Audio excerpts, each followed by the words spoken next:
What is your worldview? Over the past few weeks, I have pounded you with statistics about this thing that we call worldview. All of them pointed to a disconnect in what we say we believe and how we actually live our lives.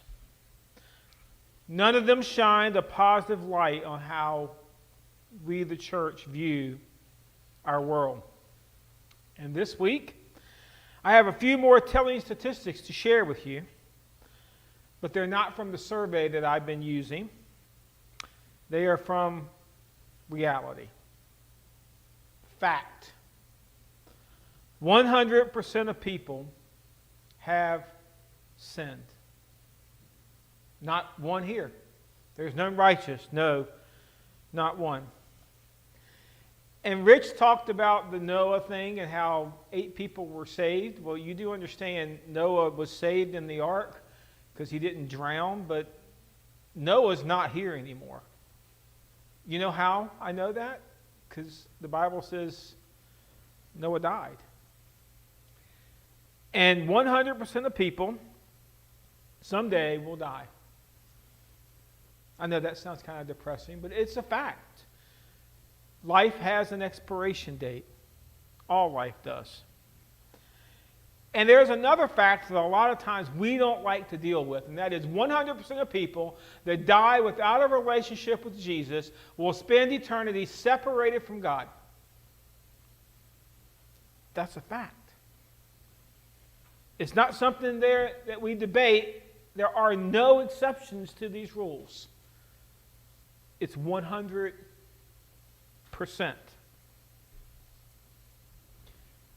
Our Big Blue Marble series is ending, and it's easy to get overwhelmed at the world when we begin to think about 100%. I mean, there are billions of people in this world. So I tell you what, let's just step back for a moment, and let's talk about our world just for a moment.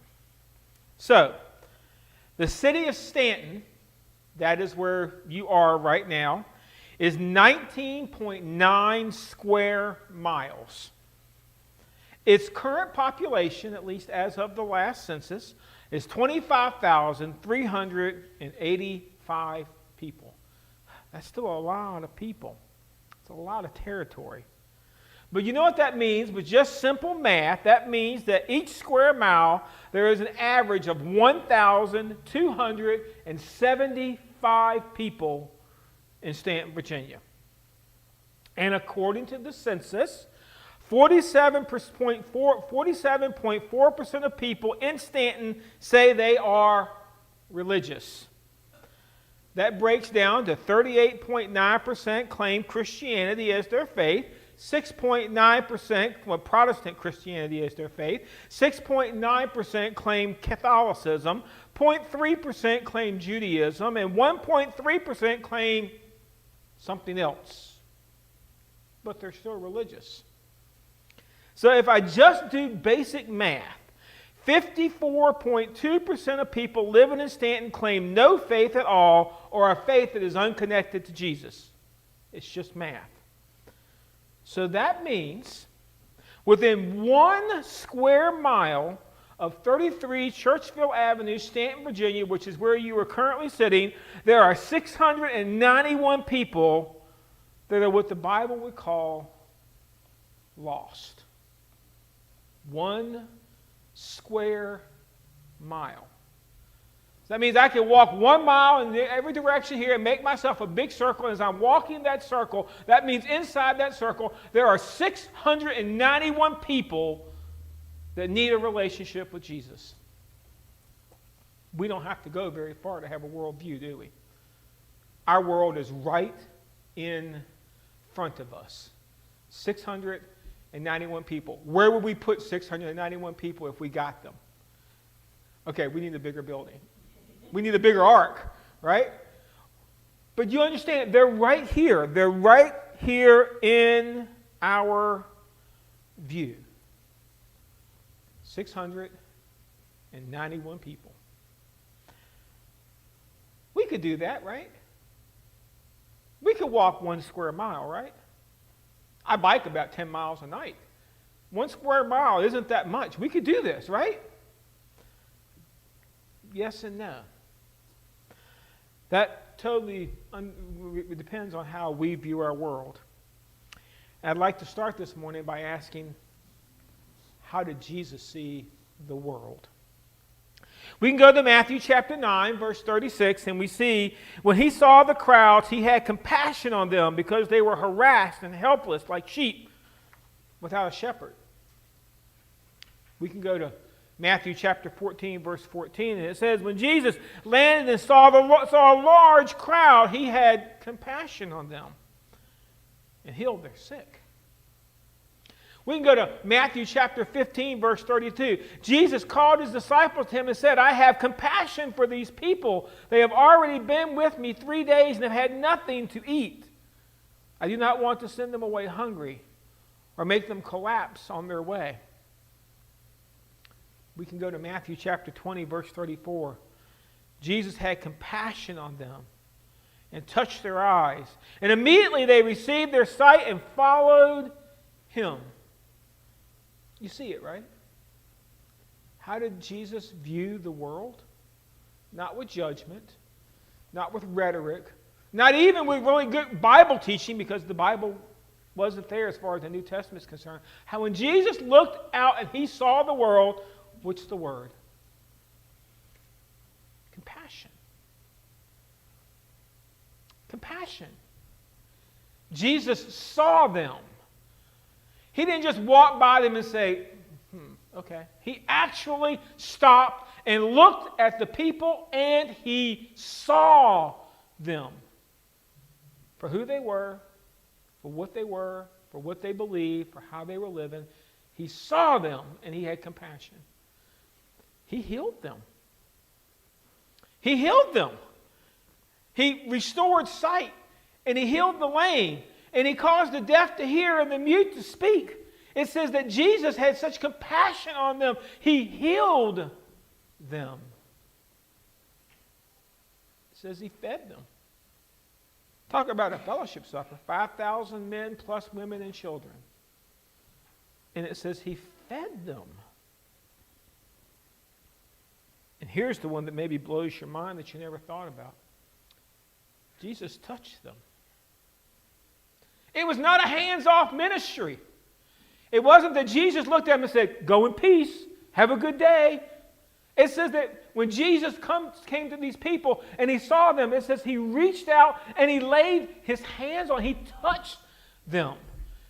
He allowed the little children to come and climb all over him. Jesus touched them. It was an interactive ministry. When Jesus saw them, he called them, folks. Matthew chapter 8, verse 34. Then he called the crowd to him along with his disciples and said, whoever wants to be my disciple must deny themselves, take up their cross, and follow me. He called them. He looked right at them and said, if you want me, if you want a relationship with me, I am willing, open, ready, available. I see you. All you have to do is be willing to come and be a follower. When Jesus saw the world, he did not build a bridge to them. He became the bridge for them. That's important to note. There's a difference in that philosophy. Now, how did Jesus become that bridge? Well, it's really simple. He stretched out his arms on the cross, and he gave his life for them. That's who Jesus is. You know what the next question is, right? So how do you view your world? Ask yourself these questions. Do you see them? We got our name, Parkview Christian Church, and it was actually named from a little girl's actions. Her name was Vanessa. And when I first came here, she was a little tyke, and she's now all grown up. And every Sunday morning, she used to come straight in this building and walk through here, and she'd stand right at that glass door, looking out that glass door. And when you ask her what she's looking at, you know what she would say? All the people in the park. She just kept looking at the people because she saw people. Are you willing to connect to their lives so that they can be healed? We have a lot of disease in our world and a lot of things that people are struggling with, but you do understand the most terminal disease we have is sin. It affects all of us, and someday it's going to be the death of all of us. But here's the good news. We know the cure for that, right? His name is Jesus. But for me to be able to share that cure with the world, then you understand, I can't just walk up and say, do you know Jesus? You can't do it that way. I actually have to take a moment and connect my life to theirs and let them know that I'm just not some crazy person walking around with a bullhorn. I am here because I actually care about your life. Would you feed them? Their physical needs, all those things that go in their life, that's expensive work here, folks. We've been running our blessing box for years now. Do you know how many hundreds of pounds of food that have gone through that box for people that just need to be physically fed? Would you be willing to do that? Here's the one. Would you sacrifice yourself so that they could find Jesus? I don't know about that. I mean, the sacrifice thing isn't something we're really good at. Here's the important question.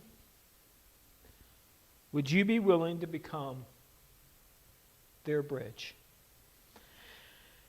When I originally wrote this sermon was going to be called Building a Bridge to the World. And after doing some thought, I decided that's not what we want to do. We have to become the bridge to the world. I'm in 1 Peter chapter 2, verse 11, and we're going to pretty much stay right here today. It's a little small verse. This is one of those little things. We're going to dissect it and look at it, but this is what Peter writes us. Dear friends, I urge you as foreigners and exiles to abstain from sinful desires, which wage war against your soul. Live such good lives among the pagans that though they accuse you of doing wrong, they may see your good deeds and glorify God on the day He visits us. So, where's your home? I have a house, and when I finish my day here today, I'm going to get in my car and I'm going to drive to what I now call home. It's not the first house we've owned. We've owned a couple. It's not the first place I've lived. I've lived in a bunch of places. I used to have this lady that was kind of a mentor to my wife, and she used to have a sign that hung on her wall that I loved. It said, "Home is where you hang your memories." Home. Where's your home? We pitched a tent here about a month or so ago, and we had the understanding that this is not our home. And Peter starts off kind of backing this up because he gives us a couple of terms that we need to embrace. A foreigner. It's a person born or in coming from a country other than one's own. So when you're here in this world, do you believe yourself to be a foreigner? Now, some people actually believe that I actually may be from another planet. You know, I don't have a hard time convincing people that I can be a little strange at times. But I don't usually view myself as a foreigner. I mean, this is where I was born. I was born on this planet. I was born in this country. I was born in this state. I wasn't born in this city. We moved from Lynchburg, Virginia, is where we started out. But I don't usually count myself a foreigner, but Peter says I have to. And he also says I have to count myself an exile. The state or period of forced absence from one's own country or home. So that means there's somewhere else that I'm supposed to be, that I want to be, but something's standing between me and that point, and I can't get there. And Peter says you have to embrace this idea that when you look at your worldview, you have to consider yourself a foreigner and an exile. Now, unfortunately, we do this sometimes, and it makes us very standoffish. Because it makes an us and them. Those people, we like that term. Them people that are not, and we can fill in the blank. And we draw the lines. And well, this concept of being a foreigner and exile, and the worldview scriptures that we've been studying over the past few weeks, it was actually mentioned directly in 3 and kind of hinted at in the other one. Remember in John chapter 17, what did Jesus say? They are not of this world, even as I am not of it. So this isn't where you were meant to be. I am quite sure you remember this particular verse. This is the one from Philippians chapter 3, verse 18 through 20, where Paul says we are citizens of heaven, so who do we pledge our allegiance to? Am I a citizen of heaven or am I a citizen of this world? Peter, of course, says foreigners and exiles.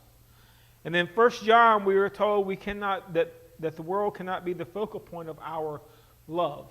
So while I am commanded to love the world, I am told I can't fall in love with the world. There's a huge difference. And I think a lot of times I don't love the world enough, but man, I sure am in love with the world because we date a lot and we've been around a lot, and I've been around this world for a very long time. And you know what? Sometimes I don't feel much like a foreigner or an exile. And here's the point. Until I change my mindset, until I can actually look at myself and say, you know what? I know I have a job to do in this world, but I am not really, this world isn't my home, so to speak. It's just kind of where I am. Then ultimately, I'm always going to end up with that worldly mindset. Because the moment I form attachment, the moment I am, this is my focal point, then you know what? Down the road I go. So as Peter brings us to the closing verses here of our little verses here, this foundational here, he starts off talking about the life we live inside. He tells us to abstain from sinful desires which wage war against our soul. So in my battle to live in this world and not of this world, of being a foreigner exile, I love where Peter starts this because Peter acknowledges there is an inner battle that is going on inside of us. And here's the thing. It's never going to go away. I am going to fight this sin battle. I'm going to fight to try to have to abstain until the day they plant me back in the ground. This is a battle, not a vacation. And Peter says it's going to attack my very soul. And if you go back and you remember when we talked about the four-part person a few years ago, we talked about the idea that I am a very complicated person. I have my physical self, that thing that you see, my skin, my eyes, those stuff that you can see. I have my mental self, my brain, my mind, those things at which I think. I have my emotional self, those things which I feel that I hurt and I long for. But then there is another part of me that is deep down inside that connects me to God. It is my spiritual self, and that is my soul. And Peter says this war that's going on, it's not a physical war, it's not a mental battle, it's not a heart battle. This is a battle for soul. This is a battle for your soul. And so he tells us that we must abstain, which means restrain oneself from doing or enjoying something. The definition is accurate because you know what? I nor anyone else can make you abstain. Now, I'm good at this. I can make you feel guilty for not abstaining. I can see you doing something, and I'm good at the guilt trip thing. I can lay the guilt trip on you, and you know what? I can make you feel guilty for it, but you know what? I can't make you stop doing it. Nope. I can even hand out punishments if you don't abstain. I can say, if you do this, then I'm going to do this, and you're not going to like what I'm going to do more than the enjoyment you're going to get. And so you know what? When I hand out the punishment, maybe I can make you stop for a little while because you don't want to get punished, but in the end, it's your choice. It's your decision whether or not you're going to abstain or not. I can't make you. At some point, you're going to be out of my voice's range. You're going to be out there all on your own. And you know what? I can't make you. I can't follow you around 24/7 and make you. You're going to end up having to make your own decisions. But what are we supposed to abstain from? Peter says from sinful desires. Now, I like this because Peter does not say sin, which is action. Peter does not say, hey, look, I just want you to stop doing bad things. Wouldn't that be great if that was the solution? Just don't do bad things. That's not what Peter says. Peter says, I want you to go a little deeper. I want you to actually abstain from your sinful desires. Psalm 37:4 says, take delight in the Lord and he will give you the desires of your heart. Peter and the psalmist know that if all I'm going to do is stop misbehaving, eventually I lose the battle. At some point, something's going to come up, and I'm going to say, what that's going on looks more fun than what I'm doing, and you know what? I have decided I'm not going to abstain, and I'm just going to go, and then at the end, I'm like, how did I get here? That's because sin isn't the issue as far as from an action. Sin is an issue from changing your desires. Peter says if you're really going to kick sin out, if you're really going to deal with your sin, you can't just commit yourself, I'm going to do the right thing or I'm not going to do the wrong thing. It says your focus must be changing your desire. What I want to do on the inside has to change. And can I just tell you, 55 years old, I have been doing this church thing now 44 years. I have been fighting this battle, and I have got the scars to go with it. And I just want to tell you something. This battle, it will not be easy. You're going to have your good days where you feel like you could conquer the world, and you're going to have your bad days where you end the day and you're like, oh my gosh, I don't even know what I'm doing anymore. Back and forth, this battle is going to go, and you understand, Peter is playing the long game here. He's telling you, you have to change your heart a little bit at a time, not just change your actions.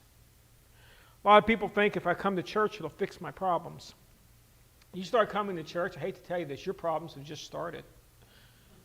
Because God's going to get in front of you, and you're going to become really close to God's Word, and they're going to preach God's Word to you, and they're going to talk. And you're going to end up going home and saying, I got more things to deal with than I thought. And a lot of times, you know what we do? Like, I can't deal with all this now, and we just stop. Church is not the solution. Church is like going to the doctor. The doctor doesn't heal you. The doctor diagnoses you. And then they have to go through the healing process. And that is what this is all about. Living our life in the world and not of the world. And you know, it's not bad enough that Peter says, hey, you got to fix the inside. You got to get the relationship right on the inside. You got to deal with the desires of your heart. You can't just change your action. But while I am having this raging war inside of me, Peter drops the other card, and it's that part that we kind of miss, because a lot of times I get so obsessed with dealing with my own issues, I forget there's a part B to this verse. Okay, I come here and I'm like, fix me, make me feel better, change me. Come on, help me out. I'm tired of living this way. And I can't get anything else done until you fix me. And that's not what Peter says. He says, as you are dealing with your own things, as you're fighting your own battles, he says, hey, going consecutively with that, there's a life that you have to live on the outside. That which people see. He says, live such good lives among the pagans that though they accuse you of doing wrong, they may see your good deeds and glorify God on the day He visits us. Again, the original sermon title was Building the Bridge. This is called Becoming the Bridge because you know what? We've been building bridges for years. We have. We've been trying to build a bridge and look at people and say, come on across the bridge. Come on. You can do it one step at a time. Come on across the bridge and join me on the good side. That over there is bad. And you know what? How's it working for us? You tired of trying to escort people across the bridge and you feel more like you're trying and dragging them across the bridge because they're just not interested? That's not what they want. They don't want you to build some mechanism for them to find God. You have to actually be willing to become the mechanism for them to see God. You actually have to be willing to not just be battling yourself. It says you have to live such good lives among the pagans. I didn't use the word pagans. That was Peter's word. I'm going the word he said. A pagan is just somebody that doesn't believe in God. And he says we are supposed to, the emphasis is not that I'm just supposed to live a good life, it's the location. Where am I supposed to live that life? Out there. Out there in the world, not so that I can see the world. What am I actually trying to get the world to do? Please don't say, see me. I'm trying to get the world to see Jesus. I'm actually trying to get the world to see through me. To see the fact that, you know what? You do have issues. You do have problems. But you know what? There's something about you that's just different. live such good lives among the pagans. The focus, again, is not on living the good life. It's where you live it. If the only place you can live your good life is here on Sunday morning, you have a problem. That's not faith. That's called attendance. And Jesus was never big on attending. Every time he got a big crowd going, he'd usually do something to chase the big crowd away, and he'd just go with the people that were willing to be committed to what's going on. That was Jesus' way of dealing with it. See, you are here on purpose, for a purpose. Matthew chapter 5, verses 13 through 16. I am quite sure you know these verses. You are the salt of the earth. But if the salt loses its saltiness, how can it be made salty again? It is no longer good for anything except for to be thrown out and trampled underfoot. You are the light of the world. A town built on a hill cannot be hidden. Neither do people light a lamp and put it under a bowl. Instead, they put it out on a stand, and it gives light to everyone in the house. In the same way, let your light shine before others, that they may see your good deeds. There's that phrase again. And glorify God in heaven. That's our purpose. To be the salt and the light, the seasoning and the light, so that people can actually see Jesus. Here's the thing that we don't like, though. Peter says that they're going to accuse you of doing wrong. See, a lot of times we think that I live a good life, and I'm living the life that Jesus wants, and I'm out there in the world, and what they're supposed to do is cheer me. Woohoo! Yay! Maybe they're supposed to give me a medal. You know, maybe it has good Christian person on the front of it, and I'm supposed to wear it. Maybe they'll build me a statue someday. After all, I'm a really good Christian person. And Peter says, that isn't how this works, folks. I want you to take your life that you're battling with, and I want you to go out there and live and do good to the world, and then the return, you know what they're going to do? Peter says they're going to accuse you. They're going to look at you and say, what's wrong with you? That's not how this works. Remember, Jesus used the word, he said they're actually going to hate you. Jesus says they may even want to kill you. But Peter kind of tones it down just a little bit. He says they're just going to try to convince you that you're wrong. So let me get this straight. Living in, not of the world, means that I'm going to be constantly fighting the battle on the inside with my own sin. I'm going to constantly be fighting the battle on the outside with the people that are telling me I've got it all wrong. Welcome to the party. And in the middle of all of that, I'm supposed to have compassion. That sounds hard. That sounds complicated. And it is. However, you got to keep the end game in focus. And you just have to keep living it. Now, why would I do that? I mean, wouldn't it be easier just to pack it all in and let's say, Christianity is the Sunday morning thing. Put on my clothes, put on my little Jesus smile, pick up my Bible, come to church, sit in the pew, go out and live however I want. Separate my two lives, right? That would make this a whole lot easier, right? There's only one little problem. You haven't got the end game in mind yet. You see, Peter tells us that the goal of all of this is that they may see your good deeds and glorify God on the day of that he visits us. And, well, I had to do a lot of thought for this. I'm kind of like, Peter, what are you driving at? Because Peter is absolutely talking about the day Jesus comes back, this thing that we call the second coming. He's talking about that. And you know what? He says that on that day, the pagans who were accusing us were going to glorify God. And I looked at them thinking, this makes absolutely, positively no sense, Peter. Until I understand something. You see, I'm battling my life, and sometimes it's a mess, it's a train wreck. And in the same time, I'm out there and I'm trying to live Jesus in front of everybody so that they can say, you know what? He's a train wreck, but somehow he's found grace and mercy for his train wreck. And they keep looking and they keep looking and they keep looking, and eventually, you know why they're praising God on the day of his return? they decided to walk across the bridge. They began to look at my life and say, something's not right with you. Because we keep knocking you down, and you're like one of those Bozo the Clown punching bags. You just get right back up. And you just keep living. And we see that you've got a host of issues, but you know what? Somehow, you just keep living. And eventually, they just keep living, and then their curiosity draws them closer and closer. And I'm not pulling them across a bridge that I built. They're walking across the bridge that I have become. Because I'm rapidly and trustfully trying to observe God by abstaining from things that I should not do, the desires of my heart, and making God the desire of my heart. And at the same time, I'm sitting here trying to live out in the world inside out so that they can see my world, my life, and say, you know what? I don't know what's wrong with you, but I think that I like to be wrong with me also. And they walk across the bridge. And then that day that Jesus comes back, they're not going to be sitting there accusing anymore. They're going to be celebrating right beside me because I had compassion on the world, not just sorrow for myself because life is hard. So, how do I become this bridge? I mean, it can't be that simple, right? Not as hard as you think. Because it all starts with this idea of what is your worldview? And well, we must see the world as Jesus saw it. This is not an us and them battle.